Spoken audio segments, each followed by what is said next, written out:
Bonjour et merci infiniment de nous recevoir chez vous. Rencontre ici un nouveau numéro. Nous allons parler une fois encore de ce fait de société de chez nous, les biens et les maux de notre pays, notamment ces sujets qui fâchent et qui dérangent, qui divisent toujours l'opinion publique togolaise. Pour en discuter, je reçois pour vous Claude Meganwi, qui est le secrétaire de la coordination du Parti des travailleurs du Togo. Merci Claude d'accepter l'invitation. Merci à vous de m'avoir invité. On va profiter pour visiter un peu l'histoire de notre pays. Nous sommes dans la fête de la fête de l'indépendance, la fête du 1er mai. Vous êtes parti des travailleurs. On va parler également des 25 ans des massacres, de ce qui est arrivé à la Lagune de Baie. Il y a cela aussi 25 ans, c'était le 10-11 avril 91. Mais avant de commencer, parlons justement de la fête du 1er mai. Que signifie dans le contexte togolais pour vous, au Parti des travailleurs, la célébration du 1er mai?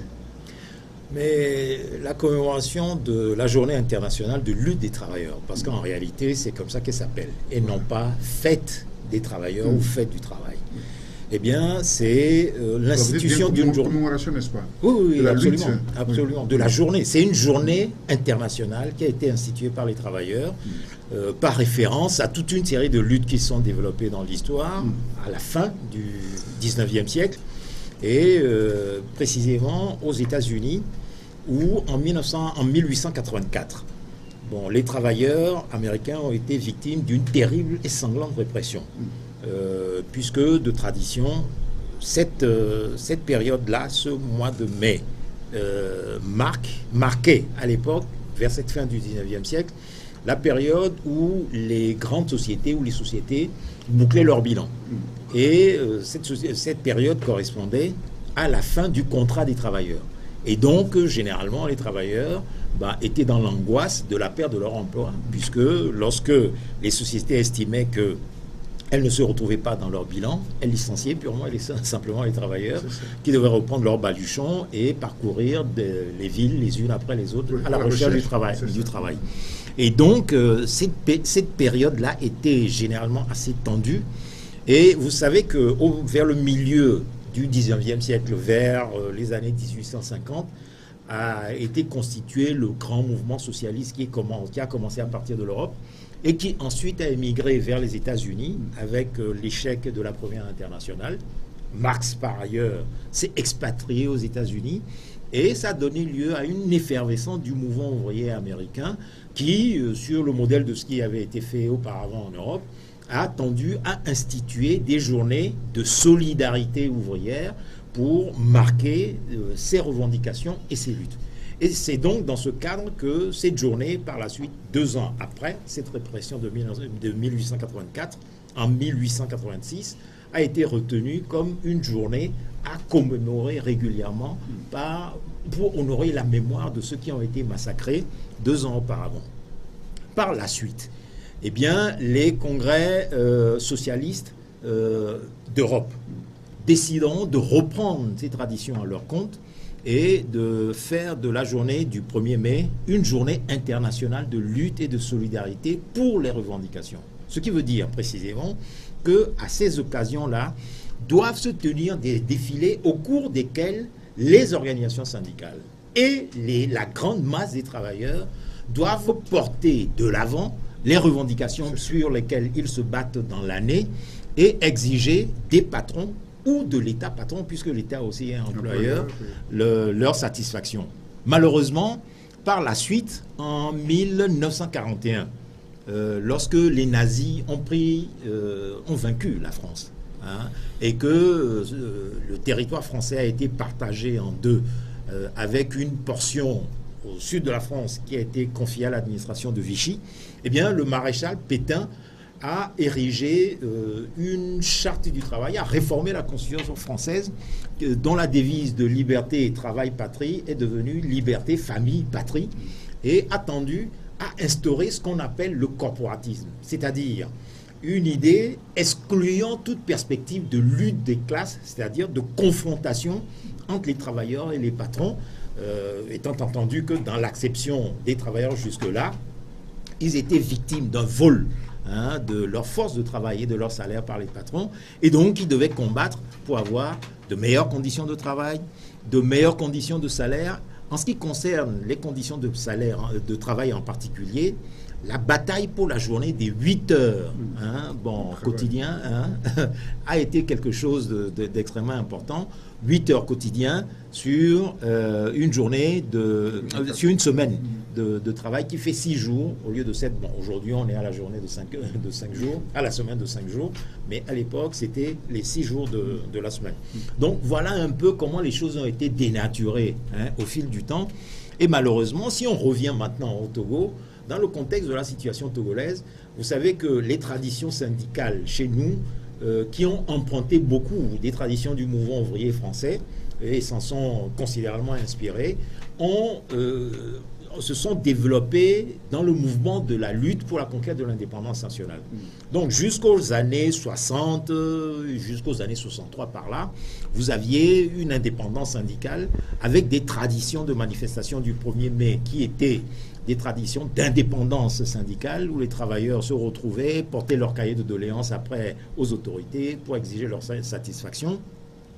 Et après l'assassinat d'Olympio en 1963 et l'avènement des ADM en 1967, la recrudescence des mouvements sociaux était si forte que EADEMA en 1972 a décidé de dissoudre les organisations syndicales et d'imposer en janvier 1973 la constitution de la CNTT qui n'était rien d'autre qu'une centrale fantoche. Alors c'est avec la constitution de la CNTT qu'on est retourné à l'idée de fête du travail dans la situation togolaise. Puisque EADEMA aimait à dire que sont heureux les travailleurs qui chantent et dansent à la gloire du dictateur qu'il était. Et c'était à partir de là que nous avons cette situation où on a vu les travailleurs défiler. Je signale en parenthèse que avec cette réorganisation qui a constitué la CNTT, le secrétaire général de la centrale fantoche qui s'est constitué a un poste automatiquement au comité central du parti, au bureau politique du parti, etc. Et d'autres membres de sa direction constituent la centrale de fait comme une courroie de transmission du parti unique. Et donc c'est avec ça où nous avons vu ces traditions où l'État débloque des fonds pour qu'on fasse ripaille pour les travailleurs dans les administrations, dans les sociétés, etc. Et malheureusement, à partir de 1991, la rénovation du syndicalisme togolais qui a commencé, n'a pas été suffisamment loin, puisque aujourd'hui, on assiste quasiment à un retour à une forme de syndicalisme de participation responsable, version CNTT du parti unique, du régime du parti unique qui ne dit pas son nom. Et on voit aujourd'hui, de manière persistante depuis plusieurs années, le retour de ces commémorations du 1er mai qui sont vidées de leur contenu, où il n'y a plus de sens de combattre pour des revendications syndicales ouvrières. Festive qui accompagne la chose. Mais oui, et qui pourrit totalement la chose. Ce n'est pas pour ça que c'était fait au point de départ. Si le régime RPT Unir aujourd'hui veut avoir une date pour, faire ripaille pour les travailleurs, elle n'a qu'à choisir sa date, mais elle n'a pas à pervertir la journée internationale de lutte qui n'est pas pour ça. Et je dirais pas... Les centrales le savent normalement. Les centrales, justement, font le jeu du régime. Dans la mesure où, malheureusement, les centrales indépendantes qui sont constituées à partir de 1991 sur le dos de la CNTT et qui avait pour objectif de faire disparaître la CNTT, qui a fait de la résistance, ont fini malheureusement par se rallier à cette CNTT dans ce fameux Conseil des centrales syndicales du Togo, qui est principal central, je crois. Oui, qui a impulsé les manifestations, comme on l'a vu la dernière fois. Mais normalement, les choses ne devraient pas se passer comme ça. C'est-à-dire qu'elles auraient dû commémorer en toute indépendance leur 1er mai. Et je me félicite, en ce qui me concerne, de ne pas avoir retrouvé la synergie des travailleurs du Togo dans ce taréopage, qui finalement est parti s'inféoder au régime, quand bien même ils ont annoncé avoir porté leur cahier de revendications aux membres du gouvernement. Normalement, ce qui aurait dû se faire, c'est que le 1er mai, les travailleurs doivent manifester, tenir des meetings, tenir au siège des centrales des réunions où on doit débattre, discuter, approfondir la réflexion sur les revendications syndicales. Et le lendemain, 2 mai, on fait les délégations aux autorités pour leur remettre les cahiers de revendications et commencer la bataille pour la satisfaction de ces revendications-là. Malheureusement, ce n'est pas ce qui se fait. Tout est mélangé, on ne sait plus qui est qui et qui fait quoi. Moi, j'ai été stupéfait, mais littéralement, mais choqué de voir des ministres intervenir à la télévision le 1er mai, parler en lieu et place des travailleurs, alors qu'il y a des syndicats dans les différents ministères à qui on aurait dû normalement donner la parole. C'était la réponse des ministres justement de l'Alliance des travailleurs. Et pas une seule fois on a laissé les travailleurs eux-mêmes s'exprimer. Mais ça veut dire quoi? Ça n'a aucun sens. Ceux qui doivent avoir la parole le 1er mai, ce sont les représentants des travailleurs. Bon, les ministres n'ont pas voix au chapitre, ils n'ont rien à dire le 1er mai. La seule chose qu'ils doivent faire, c'est de se taire, c'est de la boucler. Le 2 mai, bon, ils peuvent donner leur réponse aux revendications des travailleurs, mais ce n'est pas à eux de se substituer aux travailleurs pour parler en leur lieu et place. Bien, merci pour cet éclairage sur le 1er mai. Alors, avant cela, il y a eu d'autres manifestations aussi qui ont lieu, qui sont même passées inaperçues. Par exemple, cette journée du 10 et 11 avril, qui marquait les 25 ans de ce qui s'est passé à la lagune de Baie. On se rappelle, au lendemain de la conférence nationale, de ces corps retrouvés et qui ont été repêchés à la lagune de Baie. Non, c'est avant la conférence nationale. Avant la conférence nationale, oui. Non, mais effectivement, vous voyez, là, ça a un aspect terrible dans la situation dans laquelle nous sommes au Togo. C'est-à-dire que on fait de la politique, et c'est de la politique politicienne, et on oublie les martyrs qui jalonnent, mais véritablement, notre parcours sanglant depuis 25 ans. Parce qu'effectivement, comme vous le dites, le mois d'avril a été riche en commémoration. Et ces 10-11 avril marquait le 25e anniversaire de ce que nous appelons les massacres de la lagune de Baie. Qu'est-ce qui s'était passé à cette occasion-là? Eh bien, la lutte avait commencé le 5 octobre 1990 et s'approfondissait au fur et à mesure avec tout ce qui s'était passé au mois de février-mars avec les manifestations étudiantes, au mois de mars avec les manifestations des femmes. Et le processus était si profond qu'il y a des mains, disons littéralement débordées de tous les côtés, a choisi de réprimer de la manière la plus brutale qui soit ce mouvement pour tenter de le faire arrêter. Bon, bien évidemment, ça n'a provoqué que l'effet inverse. Parce qu'en réalité, les massacres de la lagune de Baie ont accéléré l'ensemble du processus de revendication démocratique qui était en place et exigeant par ailleurs le départ des Adema. Bon, puisqu'on y reviendra tout à l'heure, c'était ce que les manifestants qui ont pris les corps de la lagune et marché sur l'ambassade des États-Unis d'Amérique et sur l'ambassade de France exigeaient. Eh bien, bon, pour contrer ce mouvement, Adema a fait décréter par son gouvernement un couvre-feu, mais dont l'annonce a été faite 1 heure après sa tenue, après sa proclamation, son entrée en vigueur. Ce qui fait que les travailleurs qui revenaient de leur lieu de travail et les femmes qui revenaient du marché, de leurs activités quotidiennes, se sont trouvés pris au piège de ce couvre-feu qui a été décrété en plein après-midi à partir de 16 heures. Là-bas, sur l'axe qui va de Begakoto à la résidence du chef à Klassou, ils ont été littéralement pris en sandwich par 2 convois de militaires dans des véhicules de répression, l'un venant de Begakoto, dirigé par Ernest Asingbe, le fils, feu Ernest Asingbe, puisqu'il est mort depuis, le fils des Adema, et un autre venant de la résidence du chef à Klassou. Et donc, en se rejoignant au milieu de la lagune sur le tronçon de route qui délimite le lac Est et le lac Ouest, eh bien, les manifestants, puisque ce jour-là également il y a eu des manifestations, se sont retrouvés pris au piège de ces 2 convois. Et nombre d'entre eux n'ont eu d'autre choix que de se jeter à l'eau. Sauf que, malheureusement, parmi eux, beaucoup ne savaient pas nager. Et le plus triste est le sort de cette pauvre femme, enceinte, portant un bébé au dos, mais que les militaires ont tabassé et jeté dans la lagune. On la retrouvera le lendemain, morte. Et un des rescapés, qui lui, fort heureusement, savait nager, a expliqué comment, lorsqu'ils sont tombés à l'eau, cette pauvre dame, avec son bébé au dos, enceinte et tout, a tenté de s'accrocher à lui, mais elle faisait des gestes tellement désordonnés que lui risquait de se noyer avec elle, et donc il a été obligé de la lâcher, de l'abandonner, et de nager pour sortir de l'eau, etc. Et tout. Et donc, le lendemain, eh bien, les pêcheurs mais commençaient au lieu de pêcher du poisson, puisque habituellement ils pêchaient là, du poisson dans la lagune, ils ont commencé à repêcher un cadavre, puis 2, puis 3, puis 4. Et au total, c'est 28 cadavres qui ont été retirés de la lagune. Mais ça a été un état de choc de toute la population qui a afflué massivement sur les bords de la lagune, a ramassé les corps.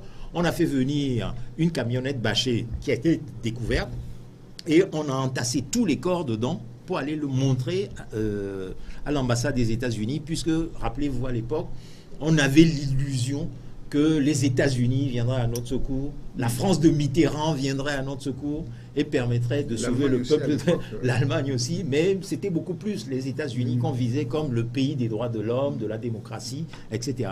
Mais malheureusement, ça n'a rien donné. Lorsqu'ils sont arrivés devant l'ambassade des États-Unis d'Amérique, des convois de militaires sont arrivés, ont chargé la foule. Mais ce qui est symptomatique de cette journée du 11 avril où les cadavres ont été découverts, eh bien, c'est que ceux qui dirigeaient le mouvement depuis octobre 90 se sont frontalement opposés de la manière la plus crue qui soit au mouvement. Je veux parler de Joseph Kofigo, qui était à l'époque le président de la Ligue togolaise des droits de l'homme, et Maître Yaovi Aboibo, qui était le président du phare. Tous deux, face à l'exigence des manifestants, Keyadema démissionne immédiatement face à ce spectacle ignominieux que l'ensemble de la population voyait, mais se sont opposés au mouvement en disant sur les ondes de RFI, mais ce n'était pas rien. Est-ce qu'il en pouvait en être autrement? Parce qu'à l'époque, dans le contexte qui était... Est-ce que c'était... Volonté du peuple, c'est volonté de Dieu pour moi. C'est-à-dire que le peuple voulait... Mais un événement de ce genre n'a jamais eu de précédent au Togo. Et vous savez ce que représente la mort, surtout la mort violente dans nos traditions. Eh bien, les populations ne pouvaient plus imaginer que celui qui présidait aux destinées de leur pays puisse continuer à les conduire. Et donc, ils avaient exigé qu'immédiatement Yadema devait démissionner. Et Aboibo et Kofigo ont dit, il n'est pas question qu'Yadema s'en aille, parce que c'est leur terme, c'est ce qu'ils ont dit mot pour mot. S'il s'en va, il y aura un vide politique. Nous devons négocier, discuter avec lui. Vous pensez que c'était une mauvaise récupération politique de cet événement? Une mauvaise récupération politique lorsqu'ils ont pris le devant pour s'opposer justement à cette volonté populaire? Mais c'est-à-dire que ce que le 11 avril 1991 a révélé de manière crue, c'est en tout état de cause que ces responsables ont récupéré toute la lutte du peuple togolais entamée le 5 octobre 1990 pour la défense de leurs intérêts personnels. Et ça, c'est patent. Puisque ce qu'on voit invariablement depuis 25 ans, c'est le fait que ces responsables-là ont été tour à tour Premier ministre du Togo. Et donc, finalement, oui, quels sont ceux qui en ont bénéficié au total? Mais c'est eux. Et donc, pour eux, pour qu'ils puissent devenir Premier ministre de Yadema ou de Faure Gnassingbé, parce que l'un comme l'autre, c'est l'un après l'autre également, mais c'est qu'il fallait que ce régime-là reste en place. Alors, est-ce que ça, c'est la démocratie pour laquelle les populations s'étaient portées dans la rue à partir du palais de justice le 5 octobre 1990 et se sont régulièrement fait massacrer depuis 25 ans jusqu'à aujourd'hui? Mais je ne pense pas. Ce que les populations auraient aimé, ce pourquoi elles s'étaient battues, ce pourquoi beaucoup d'entre eux y ont laissé leur vie, mais c'est que ce régime qui est une véritable chape de plomb qui pèse sur le pays depuis maintenant 50 ans, puisse en aller, pour que d'autres viennent gérer le pays de manière à ce qu'on puisse voir autre chose et que le pays puisse respirer un peu. Je profite également de l'occasion pour évoluer sur la deuxième commémoration que ce mois d'avril a contenu, mais qui est passé totalement inaperçu. Mais je dirais en parenthèse que pour la commémoration de ce 25e anniversaire des massacres de la lagune de Baie, nous, au Parti des travailleurs, nous étions les seuls à l'avoir fait. Nous avons... on a commencé par oublier les martyrs? Mais on a oublié les martyrs. Les grands qui font la grande politique, les chefs de file de je ne sais trop quoi et tout, le tintamarre, le ronflonflon et tout, mais ils ont oublié les martyrs, parmi lesquels il y a nombre de leurs militants. Pas seulement à la lagune de Baie, mais je dis que commémorer la mémoire des martyrs de la lagune de Baie, c'est commémorer également la mémoire de tous ceux qui ont été assassinés pendant les 25 ans. Et pourquoi l'ont-ils oublié? Là également, vous vous posez la question, est-ce réellement pour le peuple togolais qui lutte, ou simplement pour leur statut de chef de file ou de leader ou de je ne sais trop quoi. Hein. Bon, chacun posera la question et chacun y trouvera les réponses qui se doivent. Maintenant, le choix d'éviter de plonger encore dans ce passé douloureux, n'est-ce pas? Mais c'est ça la réalité du Togo. On n'y peut rien. C'est ça la réalité. C'est le pays dans lequel nous vivons. Ce pays, il est fait d'une barbarie innommable. Et nous avons la réputation dans le monde d'être comme ça. Mais songez que dans l'histoire du monde aujourd'hui, nous sommes le seul pays au monde où un régime est en place depuis plus de 50 ans après, enfin, le premier pays après la Corée du Nord. Hein? C'est quand même extraordinaire. Hein? Où vous avez un régime monarcho-familial qui est là au pouvoir depuis maintenant 50 ans. Ils ont commencé leur 50e année le 14 avril dernier. Puisque, rappelez-vous, c'est un 14 avril 1967 que faisant un coup d'État dans un coup d'État, puisque le deuxième coup d'État, après celui de 63, où Olympio a été assassiné par Eyadema, a eu lieu à l'anniversaire, 4 ans jour pour jour, de ce premier coup d'État de 63, le 13 janvier 1967. Et il était à l'époque le commandant Clébert Dadjo, qui a été porté à la tête de l'État par la junte putschiste. Eh bien, pour toute une série de raisons, notamment les reproches que lui adressaient les autorités françaises, en particulier représentées par l'ambassadeur Claude Rostin, qui était ici au Togo, on avait estimé que Clébert Dadjo ne faisait pas l'affaire. Sans doute parce qu'il n'avait pas la poigne nécessaire pour discipliner les différentes fractions de la bourgeoisie et de la petite bourgeoisie togolaise qui s'affrontaient pour le contrôle de l'appareil d'État, puisque, je rappelle, que la crise avait éclaté à partir de 1966, lorsque le 21 novembre 1966, il y a eu un soulèvement des populations de Lomé qui était un coup de main qui avait été monté à la fois par des éléments proches d'Antoine Meachi, certains nationalistes et même des secteurs de l'armée, dont Eyadema lui-même à l'époque. Et donc, tous voulaient déstabiliser l'État et reprendre le contrôle du pouvoir. Ce que l'impérialisme français voyait très mal, puisque à la faveur de ce mouvement, des nationalistes auraient pu revenir au pouvoir et tout. Et donc, estimant que Clébert Dadjo n'avait pas la poigne nécessaire pour tenir les rapports de l'État conformément aux intérêts français, on a préféré un homme de poigne qui était Eyadema, et on lui a fait faire ce coup d'État, dans le coup d'État, le 14 avril 1967, où il a pris le contrôle du pouvoir et y est resté depuis, et sa descendance également continue son œuvre jusqu'aujourd'hui. Ce qui fait que, pour nous, cette date est une date importante pour les Togolais dans la mesure où chaque citoyen togolais doit se poser la question de savoir, mais comment se fait-il que nous avons cette singularité au Togo d'être le deuxième pays dans le monde à avoir un régime, ou du moins à être sous la férule sanglante d'un régime depuis aussi longtemps.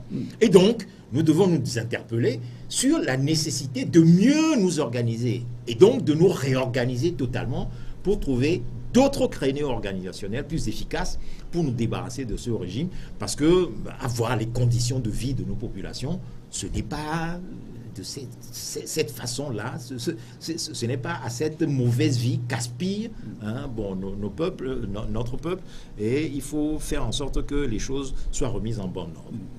Rencontre Chano numéro, nous sommes en train de visiter l'histoire de notre pays pour la jeune génération et en savoir tirer leçon pour l'avenir. Claude Amenga vient mon invité, le secrétaire, le chargé de la coordination du Parti des travailleurs du Togo. Alors, on parle justement du mois d'avril, riche en événements chez nos Togo depuis ces années des indépendances, et notamment ce 27 avril, où notre pays finalement a cédé à la souveraineté internationale. Que retenir de cette date du 27 avril 60? Ah non, le 27 avril 1960, et on l'oublie souvent, mais moi j'insiste à chaque fois de le rappeler, n'a de sens que par rapport au 27 avril 1958, oui. 2 ans auparavant, puisque c'est à cette date où les nationalistes togolais ont remporté une mémorable victoire, alors qu'on les donnait tous battus. Songez tout simplement que au lendemain de la Seconde Guerre mondiale, lorsque l'État français a décidé de réformer les institutions dans ses anciennes colonies, ou monter une vague révolutionnaire qui risquait de balayer tous ses intérêts, En 1946, De Gaulle a fait cette réforme qui a institué les assemblées locales dans les différents territoires. Et au Togo, cette première élection a été remportée par les nationalistes en 1946. Donc, ils ont présidé aux travaux de l'Assemblée nationale où ils étaient majoritaires, Olympio étant le président de l'Assemblée nationale à l'époque, de 1946 jusqu'à 1951, où la manière dont ces nationalistes-là empêchaient le pouvoir colonial de piller l'État colonial togolais, enfin, c'était un État sous tutelle, mais c'était un État colonial quand même, avait emmené les autorités françaises à envisager d'organiser fraude sur fraude pour les enlever de l'Assemblée nationale. Ce qui a été fait depuis les années 51 jusqu'en 1958, où, avec le référendum ou les élections législatives tenant lieu de référendum organisées sous l'égide de l'ONU, puisqu'elle avait envoyé une mission qui avait supervisé l'organisation de tout ce processus électoral, la victoire des nationalistes s'est imposée. Et donc, je dis qu'il est très important de prendre la référence de cette date de 58 pour finalement voir dans ce qui s'est passé 2 ans après une proclamation, une confirmation d'un premier essai qui était la victoire de 58 et qui ouvrait les portes à un avenir meilleur pour le Togo. Malheureusement, comme vous le savez, l'histoire et l'évolution en ont disposé autrement, puisque les Français, le pouvoir français voyant ses intérêts remis en cause avec la volonté de Sylvanus Olympio de frapper une monnaie nationale pour donner à la souveraineté politique un contenu économique qui aurait ruiné les intérêts français dans la plupart de ces anciennes colonies, puisque l'exemple du Togo aurait été suivi par beaucoup d'autres. Et on verra d'ailleurs qu'après l'indépendance du Togo en avril 1958, au mois de septembre, lorsque en Guinée on votera, eh bien eux aussi se prononceront pour la rupture avec l'État français. Et donc, ça a été l'assassinat de Sylvanus Olympio, comme nous le savons, et le fait que notre pays est sombré depuis dans les affres de ce que j'appelle aujourd'hui un processus de recolonisation rampante. Et donc, pour nous, une véritable bataille doit être menée aujourd'hui pour la reconquête complète de notre souveraineté nationale. Mais lorsque vous prenez l'économie... Vous pensez que nous ne le sommes pas, sincèrement, ce n'est que sur papier que nous sommes? Non, notre indépendance. Oui, ce n'est pas seulement sur papier. C'est-à-dire que, je m'explique, l'indépendance que nous avons eue, même si ce n'est qu'un attribut de souveraineté avec un drapeau à l'ONU, un hymne, une devise, un gouvernement, etc., c'est quelque chose d'extrêmement important. Parce qu'il faut songer que dans la situation d'autres contrées d'Afrique aujourd'hui, on en est retourné au régime de mise sous tutelle. Il y a des États qui, face au chaos dans lequel ils ont sombré avec les guerres interethniques qu'on a fomentées par-ci, par-là, mais ont été retournés en arrière. On leur a réimposé un statut, pas seulement en Afrique d'ailleurs. Rappelez-vous du Kosovo et d'autres États. Mais regardez ce qui se passe aujourd'hui en Syrie, mais qui est quasiment un État sous tutelle des États-Unis d'Amérique, de la Russie et autres. Bien, nous risquons cela dans la situation togolaise. Si notre situation dérape à un point de gravité tel que, les grandes puissances estiment pour leurs intérêts, mais ils mettront toujours la question des droits de l'homme devant, comme ils l'ont toujours fait, d'intervenir pour soi-disant arrêter les massacres, etc. et tout, ils peuvent décider de nous réimposer un régime de tutelle, ce qui n'est pas le cas.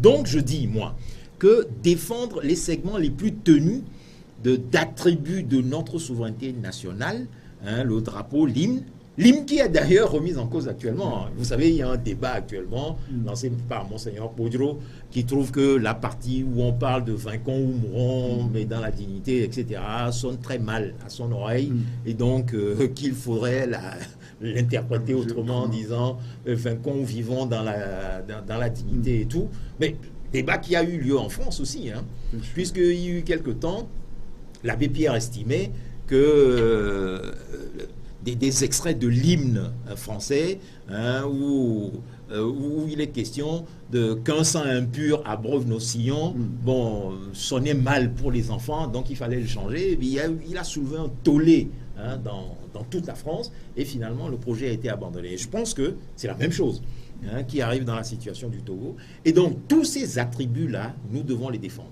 Et maintenant, à partir de cette défense, aller beaucoup plus loin. Et là, le combat à mener plus loin, c'est quoi? C'est faire en sorte que les populations... Revisiter ces éléments qui font notre indépendance, c'est pas mauvais en soi, non? Bien. Ah non, c'est quelque chose d'extrêmement important. C'est ça. Il faut justement se le rappeler. Maintenant sur ce contenu de l'hymne national, est-ce que c'est essentiel pour le pays de revoir ces aspects-là, le cas que vous citez tout à l'heure là?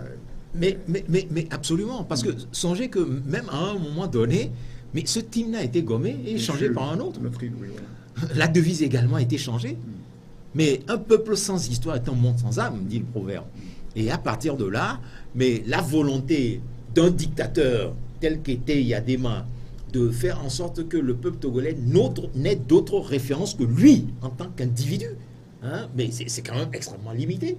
C'est comment pouvez-vous remplacer un seul individu par, disons, la collectivité de tout un peuple qui, pendant des dizaines d'années, avec des morts et tout, a lutté pour arracher son indépendance. L'impérialisme français n'a pas donné cadeau l'indépendance au Togo. Ça a été arraché dans des batailles difficiles.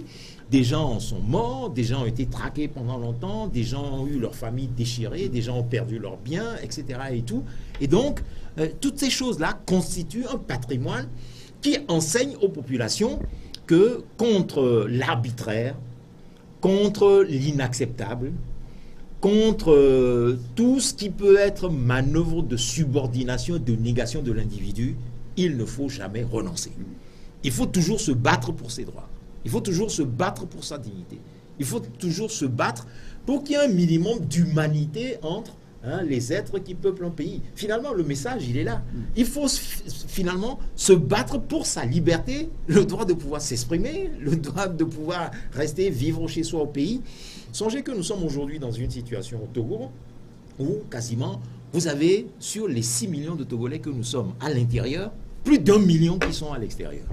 Or, parmi ce million qui est à l'extérieur, mais vous avez beaucoup de cadres, de techniciens, de gens extrêmement compétents qui auraient pu faire du Togo autre chose que ce qu'il n'est aujourd'hui, c'est-à-dire un pays soumis mais à la voracité, au pillage des multinationales. Songez à la manière dont on pille notre clinker, dont on pille nos phosphates, dont on pille notre or, dont on pille nos diamants, etc. sans aucune comptabilité, sans aucun enregistrement à la comptabilité nationale. Mais ce sont des choses qui ne vont pas. Alors que les populations croupissent dans la misère. Vous savez, dans ce petit pays qui est le Togo, on a plus de 50 milliardaires aujourd'hui. Et des gens qui n'ont pas travaillé et qui se sont uniquement enrichis par le détournement des deniers publics. Mais c'est quand même extraordinaire. Et tout cet argent a foutu le camp à l'étranger, est parti déposer sur des comptes en banque en Suisse, à Singapour, à New York. On a parlé dernièrement des Panama Papers. Bon, on n'a pas cité de Togolais, mais vous savez, le jeu des prête-noms, sur la base duquel repose ce système d'évasion fiscale. Or, officiellement, dans un rapport de GFI, Global Financial Integrity, le Togo est le premier pays du monde réputé pour l'évasion des capitaux ou pour les transferts illicites des capitaux. C'est quand même extraordinaire. Alors que les populations vivent dans la misère. Est-ce que cela est admissible? 56 ans après la proclamation officielle de notre indépendance. Donc c'est à tout ça qu'il faut mettre fin. Sur ces choses lors de ces célébrations, plutôt que ces aspects trop festifs aussi parfois qu'on reproche à nos amis. Alors 56 ans après, alors finalement après réflexion, qu'avons-nous concrètement gagné? Parce que parfois il y a de cette nostalgie qui pense qu'on aurait dû encore rester sous tutelle, que c'était mieux. Non. Mais nous avons fait une expérience. Elle est douloureuse, mauvaise et tout ce qu'on veut, mais c'est une expérience mais qui a une richesse que beaucoup de gens ne peuvent pas penser. Puisque, rappelez-vous, à l'époque coloniale, la lutte semblait très facile. C'est-à-dire qu'à l'époque, il y avait un dominateur qui était là, qui avait la facilité d'être facilement identifiable, c'est-à-dire qu'il avait la peau blanche, et donc l'ennemi, c'était le colonisateur blanc. Et donc, nous tous, on se réunissait pour chasser le colonisateur étranger qui venait nous asservir dans notre propre pays pour que nous nous retrouvions chez nous. Bien.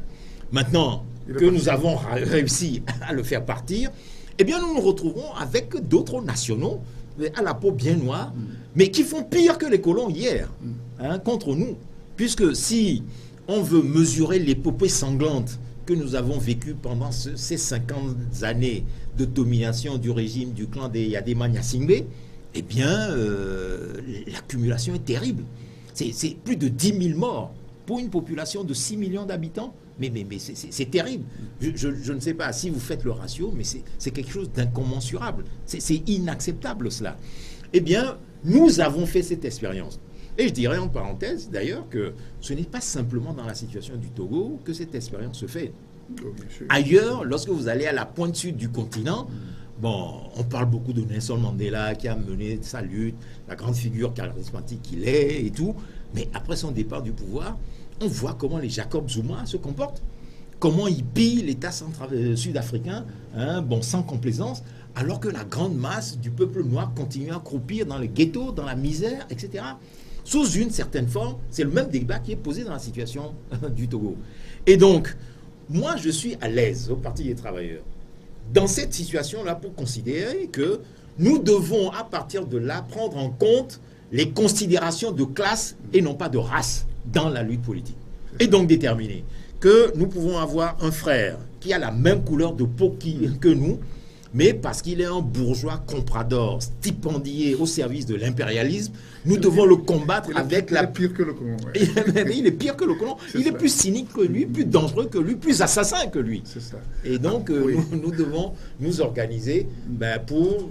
Mais pour l'instant, le chasser du pouvoir pour et l'instant, reconquérir on la n'est pas encore là, démocratie. puisque l'événement est toujours célébré dans la disparité. Bon, on ne se met pas ensemble pour célébrer cet événement. Et on a vu la dernière fois cette absence de chef de l'opposition, manifestation. Mais avec monsieur la Gérard, polémique que ça a encore créé. Hein. Non, ce n'est pas une polémique. Oui. Mais là, pour une fois, Oui. je dis, Jean-Pierre Favre, il a vu juste et il a évité de se griller totalement. Parce que, évidemment, tout le monde l'attendait au tournant. Parce que cette histoire de chef de file de l'opposition, qui n'est rien d'autre qu'une formule de corruption de l'opposition démocratique, de faire en sorte qu'elle accompagne le régime dictatorial qui est en place au Togo, il a accepté. Il a accepté le statut. Oui.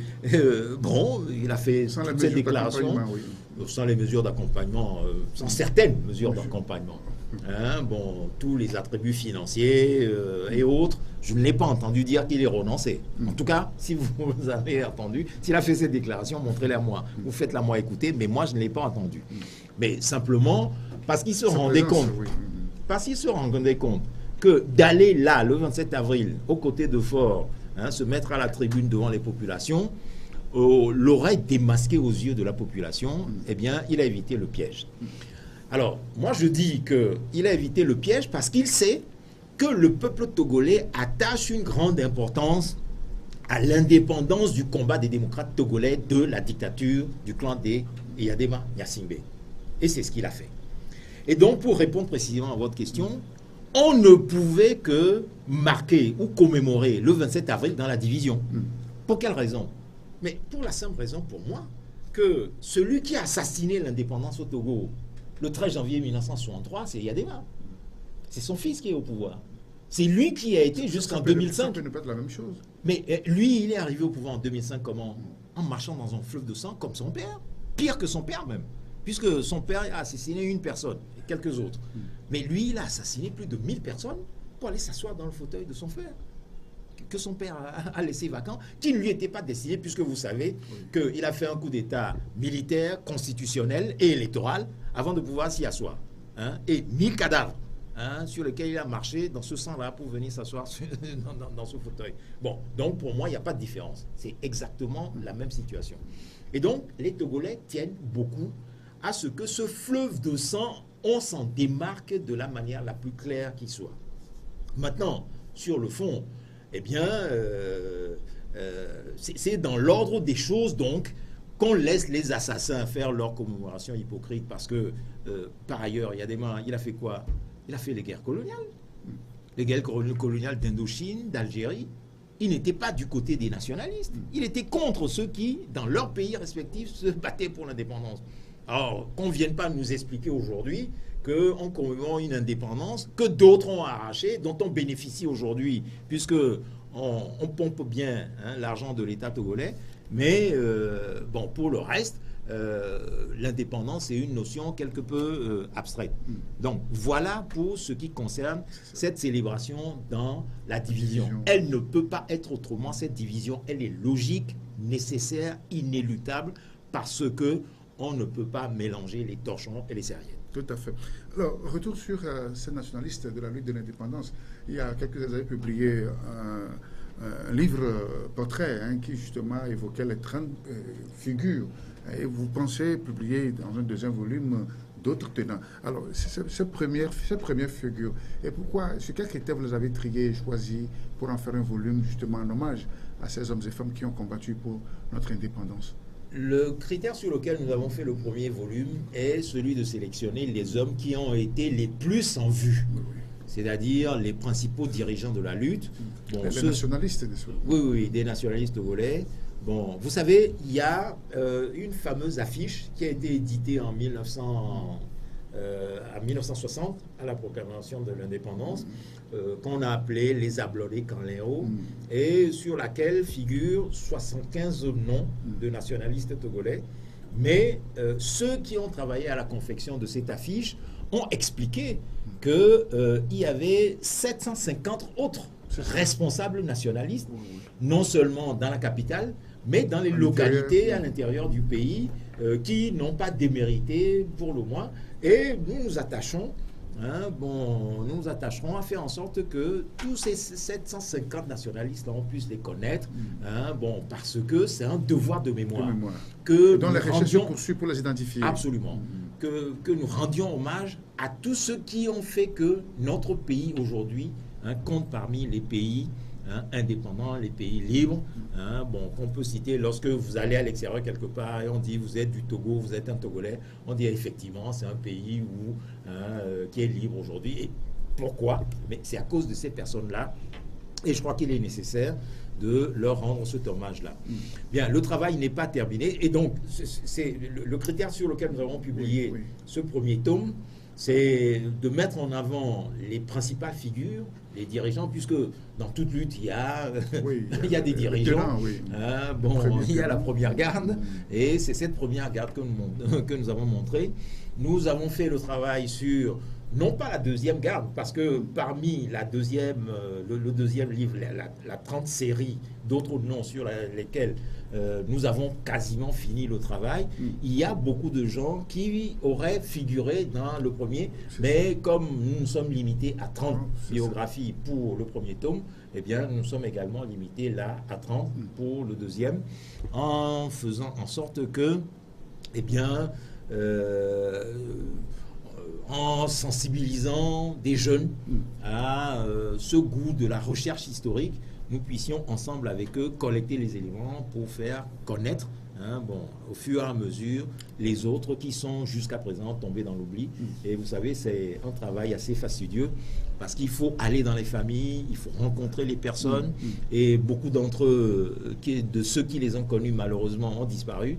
Il faut songer que quelqu'un comme Sylvanus Olympio, qui est né en 1902, aujourd'hui, vous voyez le nombre d'années qu'il aurait, 160...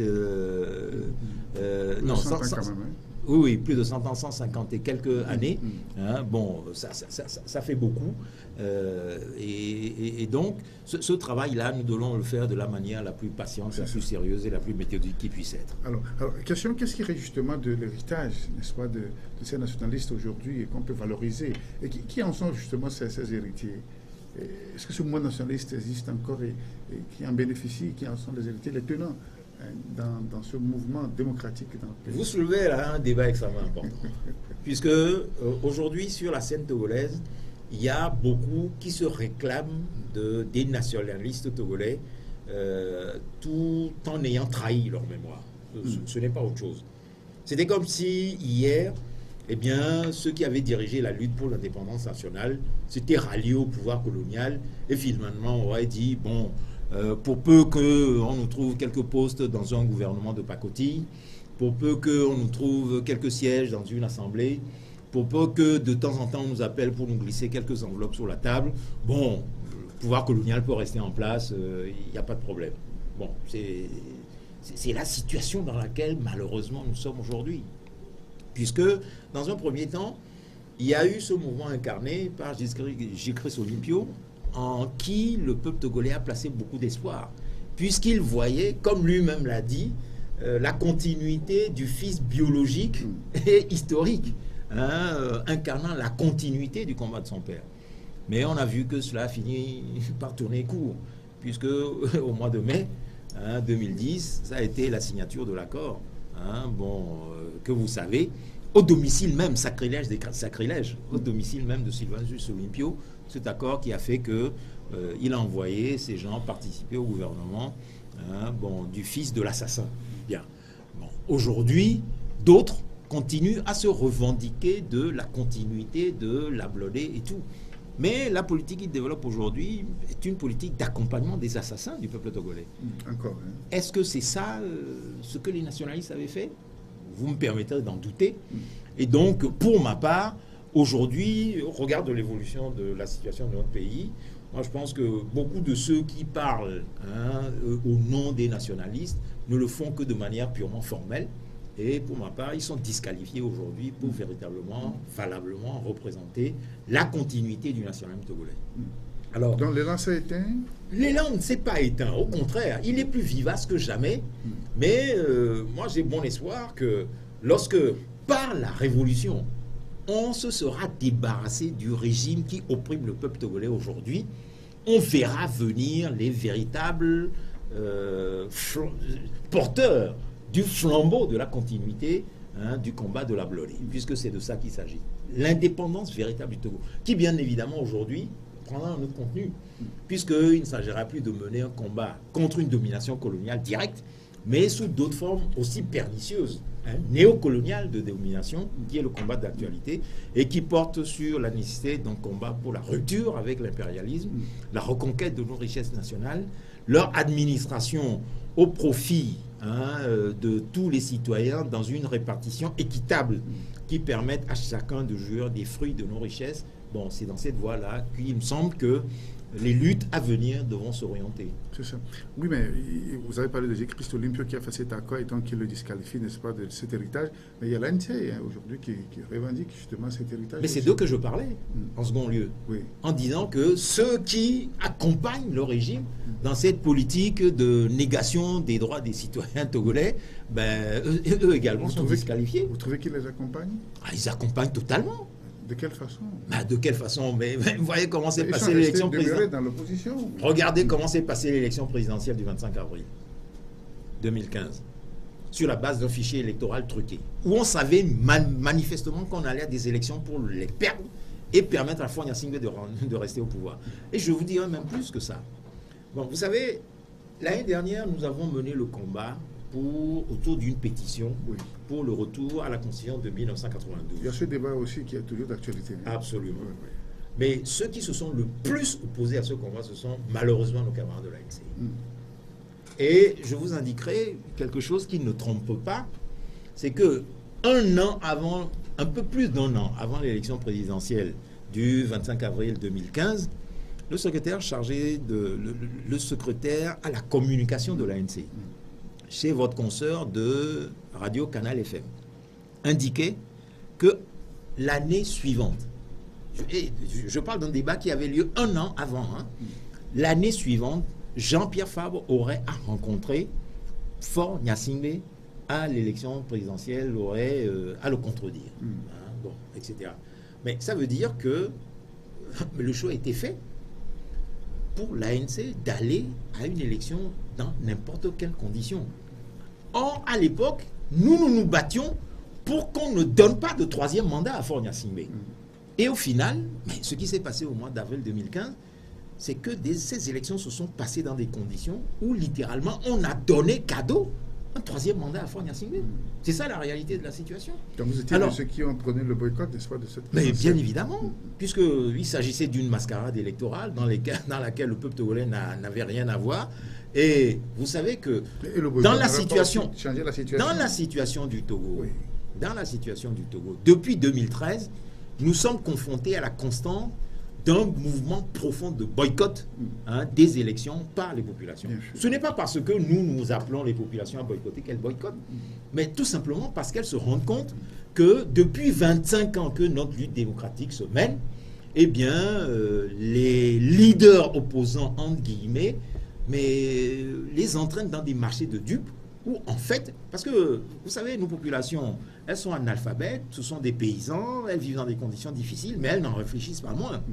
Et elles ont fini par comprendre que ces leaders-là, mais finalement, ne s'occupent que de leurs propres intérêts et les ignorent totalement. Et donc, les populations ont compris qu'en fin de compte, pour ces responsables-là, le maintien du régime RPT vaut mieux que de s'en débarrasser. Et c'est pour cette raison que le boycott est aussi massif, comme on le voit depuis toutes ces élections-là, depuis toutes ces échéances électorales. Ça. Donc, il faut enregistrer ce mouvement qui est positif et voir comment maintenant le traduire de manière pratique sur le terrain de la lutte, de manière à opérer ce qui doit s'appeler le basculement, c'est-à-dire tourner la page de ce régime sombre qui nous opprime depuis maintenant 50 ans. Voilà. Alors, c'est un petit tirage, mais très rapidement, c'est un peu de faire une transition. La question de réforme continue toujours de diviser et on ne voit pas encore le bout du tunnel. Comment viendra le déclic? Alors, comment relancer justement ces réformes? Parce que faut-il attendre encore les prochaines échéances électorales pour en parler? Parce qu'on a comme impression que les partis politiques n'en font pas trop cas ces derniers temps. Vous voulez que je vous dise la vérité? Beaucoup de partis parlent de réforme, mais en réalité, ils ne veulent pas qu'il y ait de réforme. C'est la triste réalité de la situation togolaise. Ils ne veulent pas qu'il y ait de réforme. Comment êtes-vous sûr? Mais je vous ai parlé tout à l'heure de mon expérience, ou de notre expérience lorsque nous avons combattu pour le retour à la Constitution de 1992, parce que pour nous, la seule véritable réforme qui puisse être faite, c'est une réforme qui rétablit sur pied notre Constitution et qui l'expulse de toutes les scories qu'on y a mises. Eh bien, certains ont préféré que non, que les choses se maintiennent en place, qu'on aille à des élections, qu'on donne un troisième mandat à Faure Gnassingbé, etc. Mais ces gens-là, jusqu'aujourd'hui, je ne suis pas arrivé à voir au juste le contenu qu'ils mettent à la question des réformes. Concrètement, citez-moi les mesures 1, 2, 3, 4, 5 qui puissent aujourd'hui nous mettre dans une situation au Togo où on puisse dire nous serons, une fois que ces mesures ont été mises en application, dans un autre contexte de changement politique démocratique que celle dans laquelle nous avons vécu depuis 25 ans. Je ne vois pas. Et donc, ce n'est que des discours. On fait des marches, on occupe les médias, on parle de réformes, mais en réalité, au fond de soi-même, on ne veut pas des réformes. Pourquoi? Parce que c'est cette façon de gérer de manière opaque l'État togolais et donc d'en bénéficier des retombées. Parce que vous savez, la plupart de nos anciens opposants qui ont dirigé la lutte dans les années 90 sont devenus tous aujourd'hui des conseillers de Faure Gnassingbé. Que vous les preniez tous les uns après les autres. Mais d'ailleurs, vos confrères de la presse écrite en parlent, à commencer par Edem Kodjo, Yahovi Agboibor, Léopold Messan Ninavi et Gégris Olimpio sont tous aujourd'hui des conseillers de Faure Gnassingbé. Alors, je ne sais pas si le chef de file, soi-disant d'aujourd'hui, lui aussi va suivre cette évolution. Et peut-être, bon, comme il est encore jeune aujourd'hui, bon, peut-être que dans les 7 à 8 ans où il arrivera à sa 70e année, estimant que, bon, il n'aura plus rien à démontrer dans la situation togolaise, il va aller rejoindre les autres et devenir, si par malheur ce régime se maintenait en place, etc., etc. Non, mais c'est accablant la situation togolaise, si on l'analyse sur le fond. Et donc, moi je dis que cette question de réforme est un véritable marché de dupes. Et donc, à partir de là, il faut réfléchir à d'autres créneaux organisationnels ou à d'autres modes de changement pour qu'on réalise l'alternance démocratique au Togo. Et pour nous, au Parti des travailleurs, la seule méthode, c'est le retour aux fondamentaux du 5 octobre 1990, c'est-à-dire faire en sorte que le peuple togolais, par sa propre mobilisation, règle le problème de sa destinée et prenne en main son sort et se dirige des vous le trouvez toujours capable de ce mouvement? Mais absolument. Regardez ce qui se passe à Mango. Regardez ce qui s'est passé à Dapan et qui a abouti à des mouvements où 2 jeunes, Anselme Guyano Sinandare et Duty Sinalengo, ont été assassinés. Regardez ce qui s'est passé dernièrement à Palimé, où les femmes se sont soulevées, toutes de rouge vêtues, ont déboulé sur la préfecture parce qu'elles en avaient assez de ce qu'on leur faisait subir avec les taxes de marché, etc. Regardez ces grèves qui n'arrêtent pas dans les différents secteurs socio-professionnels de tout notre pays. Mais ça montre qu'il y a une volonté d'en finir avec la mal-vie que nos populations subissent de jour en jour. Et ce combat-là, moi j'en suis certain, il sera absolument victorieux dans la prochaine période. Voilà, très rapidement, un dernier mot pour cette émission. Avec quel espoir, quelle crainte, quelle inquiétude pour l'avenir? Non, de sérieuses inquiétudes. Parce qu'à voir la manière dont les élections locales se préparent, il y a de quoi craindre le pire pour le pays.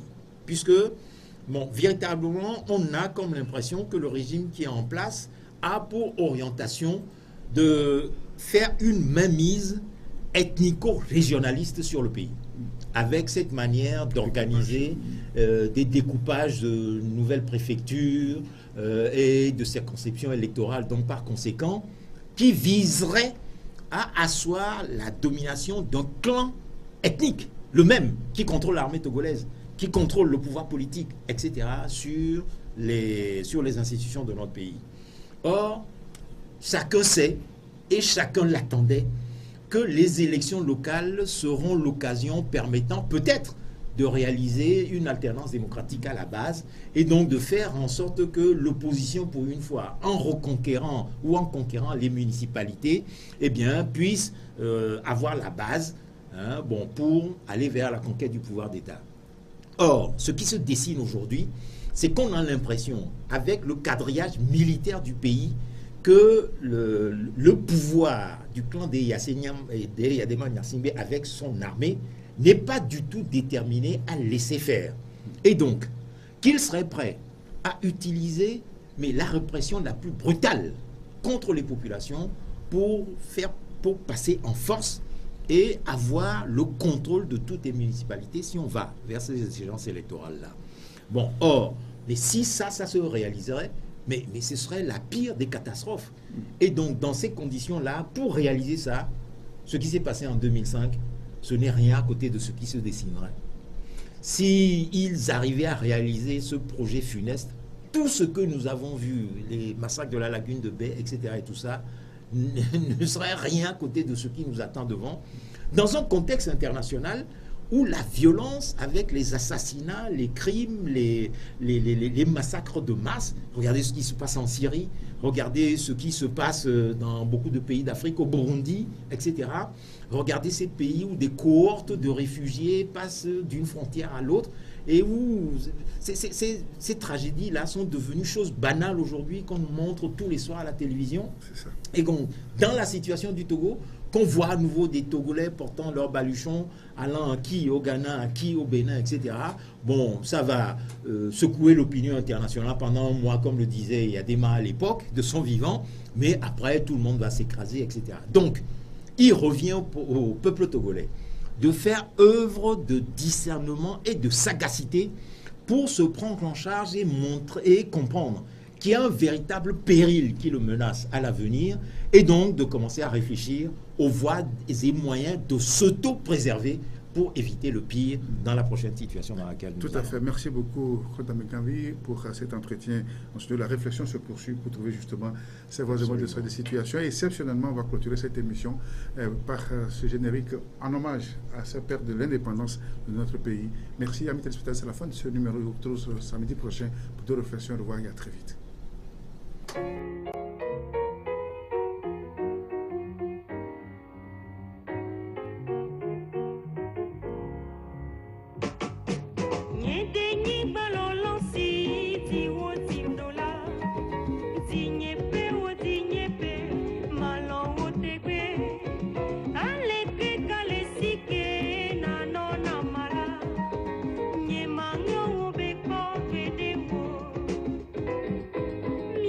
People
Québec.